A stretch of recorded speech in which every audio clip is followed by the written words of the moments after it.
세 번째 영상 191쪽, 191쪽이요. 아래에서 한 세 번째 줄 정도요. 이 두 번째, 세 번째 줄, 아래에서 두세 번째 줄입니다.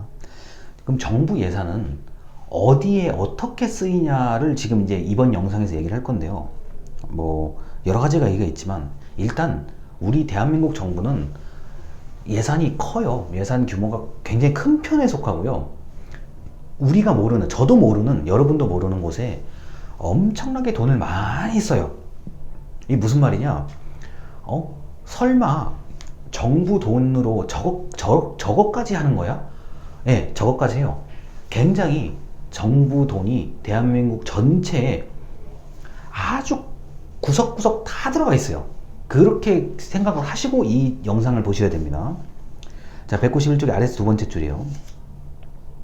경제적 시장에서, 그냥 일반적인 기업, 뭐 개인, 경제적 시장에서 자기의 이익을 극대화, 내가 돈 더 많이 벌고 싶어, 기업이 돈 더 많이 벌고 싶어, 이런 극대화하고 있듯이 정치적인 곳에서도 관료, 공무원, 정치인, 자, 그 다음에 이익집단, 어떤 특정한 목적을 달성하기 위해서 모인 사람들, 자, 이런 이익집단이 자신의 사익을 극대화하고자 한다라고 되어 있습니다. 이렇게 정치인이나 관료, 자, 공무원이나 이익집단 등이 자신의 이익을 최대로 늘리는 극대화를 추구하는 과정으로 예산이 정해지고 배분되고 있는 것이다. 지금 192쪽의 위에서 두 번째 줄입니다. 때로는 공익, 많은 사람들을 위해서 A라는 사업에 예산이 더 많이 배정되어야 하지만 B라는 전혀 엉뚱한 사업에 예산이 더 많이 배정될 수도 있다. 자, 여기까지요. 이게 무슨 말이냐면, 원래는, 자, 저를 예로 들게요. 제가 여러분들 지금 여기 48명인가, 우리 출석부에 48명인가 그래요. 제가 여러분들한테 돈을 이렇게 다 골고루 다 써야 되는데, 여러분들한테 뭔가 골고루 쓴 것 같은데, 사실은 제가 더 돈을 많이 쓴 거예요. 이해가 되세요? 제가 여러분들한테 도움을 줄 수 있도록 돈을 좀 써야 되는데, 사실은 나 자신을 위해서 돈을 쓴 거라고요. 그런 현상이 나타나요. 정부의 예산은 지금 제가 말씀드린 이런 현상이 나타난다고. 자, 뭐 예를 들어서요. 정부가 국민을 위해서 돈을 많이 써요. 실제로 그건 맞는데, 어떤 부분에서는 정말 필요한 곳에 돈을 쓰는 게 아니라 다른 곳에, 다른 이익을 추구하기, 다른 목적 때문에 돈을 이렇게 옮겨서 쓰는 그런 얘기를 지금 설명을 드리는 겁니다. 좀 어려워요. 좀 어려운데, 이런 일이 있다는 거, 제가 지금 방금 예를 들은 걸 기억하시면 됩니다. 여러분을 위해서 제가 돈을 써야 되는데, 사실은 그게 아니라 나 자신을 위해서 돈을 쓰는 경우, 그게 바로 이제 정부의 이익을 일부 집단이, 일부 사람들이 좀 많이 가져가려고 하는 그런 시도들입니다.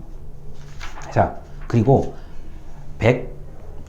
194쪽 아래에서 두 번째 문단입니다. 자, 읽어드릴게요. 총체주의에 따르면 목표를 달성할 수 있는 모든 대안을 검토해, 자, 나타날 수 있는 결과, 비용 등을 모두 숫자로 표시해야 하므로 결정하려면 시간과 비용이 든다. 자, 그 다음에요. 그 다음 문단, 점증주의. 점증주의는 인간의 한계를 인정하고, 즉 모든 결과를 예측하기가 어렵기 때문에 안정성을 전제로 기존의 결정과 약간 다른 결정을 하고자 한다. 자, 얘기를 이런 거요. 우리 대한민국은 총체주의와 점증주의의 결정, 이건 예산을 결정하는 방법이에요. 이 두 개가 다 쓰여요. 다 쓰이는데, 자, 첫 번째 일단 총체주의. 이거는 어떤 일을 하려고 할 때 이것저것 다 비교하고 따져보고 검토하고 뭐 이것저것 다 해보고 제일 좋은 것을 결정하는 것, 선택하는 게 총체주의라고 해요. 자, 뭐 이런 거죠. 이번에 기숙사를 짓는다. 우리 대학교에 기숙사를 짓는데 하나 더 짓는다. 지금 있으니까요. 하나 더 짓는다. 이걸 좀 굉장히 좀 잘 지어보자. 좀 멋있고 편리하게 지어보자. 그러면은 이것저것 계산해야 될 게 많잖아요. 뭐 건물에 몇 층으로 할 거냐, 방은 어떻게 할 거냐 이런 거요. 이걸 전부 다 계산을 해요. 계산을 해서 자 제일 나은 것, 제일 좋은 걸 선택하는 것 결정하는 게 총체주의적 방식이에요. 그런데 점중주의는 이런 거예요. 야 이번에 기숙사를 지으려고 하는데 지금 현재 있는 기숙사 이거 얼마 들었니? 이게 한 100억 들었대. 그래? 그럼 저거하고 비슷한 수준으로 결정을 하자. 이런 게 점증주의의 발상이에요. 그러니까 점증주의라는 것은 기존에 썼던 예산, 기존에 돈을 썼던 그걸 참고해가지고 적당히 더하고 빼고 뭐 때로는 그냥 옛날에 했던 거 그대로 해. 똑같이 할 수도 있는 게 점증주의의 개념이라는 거죠. 그래서 이 두 가지가 혼합돼서 대한민국은 지금 예산을 결정하고 있습니다. 우리가 지금 코로나 상황, 지금 코로나 이것 때문에 지금 여러분을 못 뵙잖아요. 여러분들 저를 못 만나는 거고. 자, 누구나 처음 겪는 상황이요. 이런 경우는 총체주의에 따라서 결정하는 경우가 많아요. 무슨 말이냐? 지금 정부가 마스크를 나눠줘야 되는데 이걸 어떻게 계산을 하지?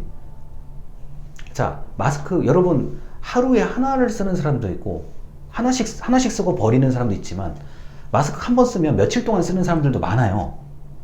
그럼 어떻게 해야 돼요? 결정을 해야죠. 이제 마스크를 한 사람한테 몇 개를 줘야 될까? 그럼 몇 개를 만들어야 하지? 이제 이런 거를 꼼꼼하게 검토를 해서 분명히 지금 우리가 마스크를 편하게 살 수 있는 거란 말이에요. 이 코로나 상황은 원체 처음이기 때문에 총체주의적 발상, 다시 말해서 꼼꼼하게 다 따져보고 결정을 해야 되는 거예요. 그런데 점증주의는 이런 거예요. 이미 했었던 것들이 많아요. 그래? 야, 내가 지금 이거 하려고 그러는데, 이걸 결정하려고 그러는데, 좋은 사례가 이미 있어요. 이미 옛날에 내가 해봤어. 이거 내가 옛날에 해봤는데, 요 정도면 돼.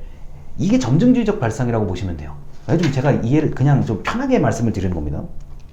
자, 그런데 총체주의는 돈의 숫자 얼마냐를 가지고 좀 많이 따지고요. 점증주의는 정치적 성향이 좀 있어요. 이런 거죠. 내가 좀 원래 생각한 돈이 있는데 옆에서 자꾸 돈을 줄이래. 그럼 줄여요. 근데 옆에서는 돈을 좀 늘리래. 야, 그거 가지고 되겠어? 돈 늘리래. 이런 거를 좀 이렇게 잘 받아들여서 결정해야 되는 게 바로 점증주의입니다. 그래서 정부 예산의 쓰임새가 크게 이제 두 가지, 총체주의하고 점증주의가 있다는 것 정도 말씀을 드리고 이번 영상을 마치겠습니다. 감사합니다.